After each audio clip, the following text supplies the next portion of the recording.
छात्रों, आज की 8वीं कक्षा की हिंदी तासिका में आप सभी का स्वागत है। आज हम अगला पाठ 2 लघु कथाएँ सीखने जा रहे हैं।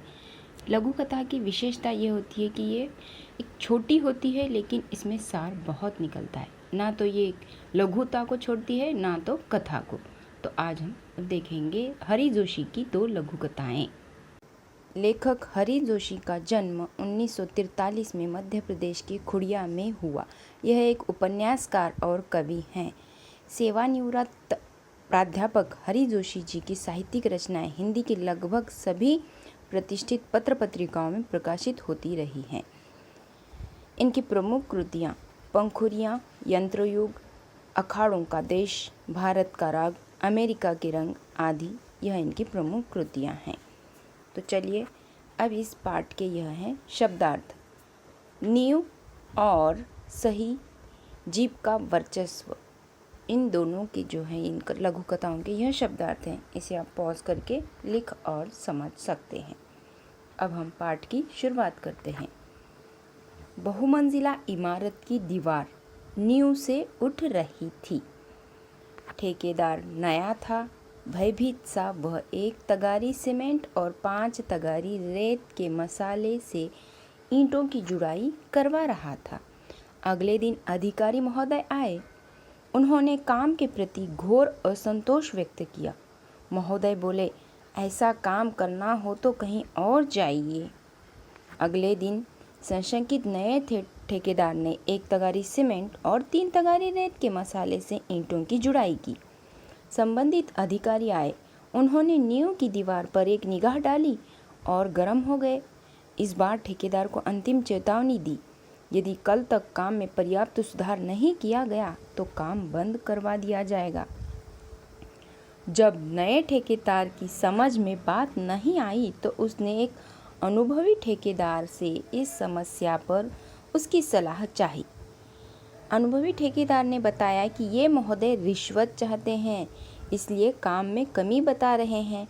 नया ठेकेदार ईमानदार था। वो रिश्वत देने लेने को अपराध समझता था। उसने भ्रष्ट अधिकारी को पाठ पढ़ाने का निश्चय कर लिया। अगले दिन अधिकारी महोदय निरीक्षण करने आए। ठेकेदार ने उन्हें रुपयों से भरा लिफाफा पकड़ा दिया। अधिकारी प्रसन्न होकर जैसे ही जाने लगे, वैसे ही एकाएक वहाँ उच्च अधिकारी आ गए। अधिकारी महोदय रिश्वत लेते हुए रंगे हाथों पकड़े गए। वस्तुतः रात में ही ईमानदार ठेकेदार ने अधिकारी महोदय के खिलाफ उच्च अधिकारी के पास शिकायत कर दी थी। उच्च अधिकारी ईमानदार थे। उन्होंने कहा, कुछ एक भ्रष्ट अधिकारियों के कारण ही पूरा प्रशासन बदनाम होता है।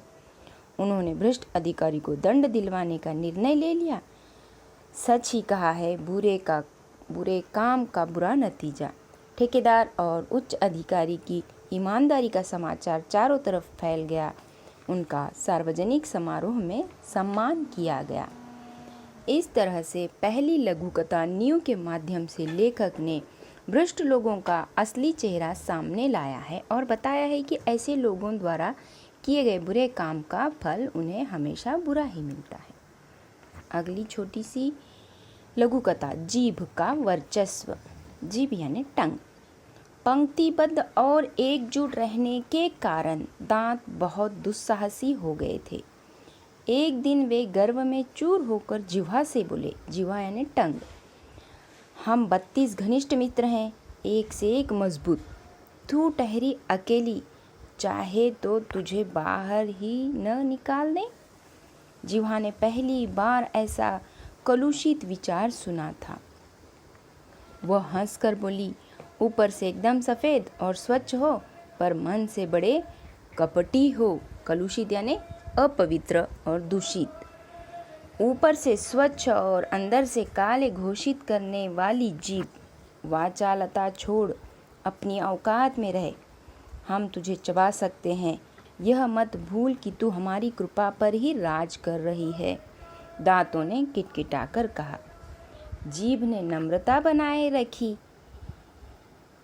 किंतु उत्तर दिया, दूसरों को चबा जाने की ललक रखने वाले बहुत जल्दी टूटते भी हैं, सामने वाले तो और जल्दी गिर जाते हैं। तुम लोग अवसरवादी हो। मनुष्य का साथ तभी तक देते हो जब तक वह जवान रहता है। वृद्धावस्था में उसे असहाय छोड़कर चल देते हो। शक्तिशाली दांत भी आखिर अपनी हार क्यों मानने लगे। बोले, हमारी जड़ें बहुत गहरी हैं। हमारे कड़े और नुकीलेपन के कारण बड़े बड़े हमसे थर्राते हैं।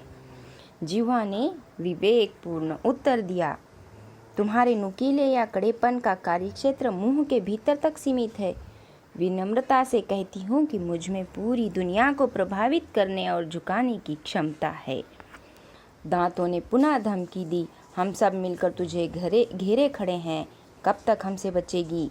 जीभ ने दांतों के घमंड को चूर करते हुए चेतावनी दी, डॉक्टर को बुलाऊं? दंत चिकित्सक एक एक को बाहर कर देगा, मुझे तो छुएगा भी नहीं और तुम सब बाहर दिखाई दोगे। घमंडी दांत अब निरुत्तर थे।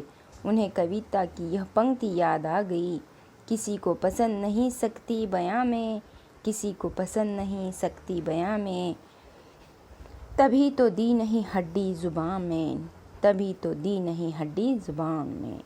घमंडी दांतों ने आखिर सभी का लोहा मान लिया। इस तरह से इन दोनों लघु कथाओं में लेखक ने हमें छोटे से कथाओं के माध्यम से बहुत कुछ सिखाया है। दूसरी लघु कथा के माध्यम से लेखक ने बताया है कि कठोरता की अपेक्षा विनम्रता अधिक महत्वपूर्ण है। घमंड करने वाले अपनी जीभ जिस ताकत पर घमंड करते हैं वही उनकी असफलता का कारण बनती है।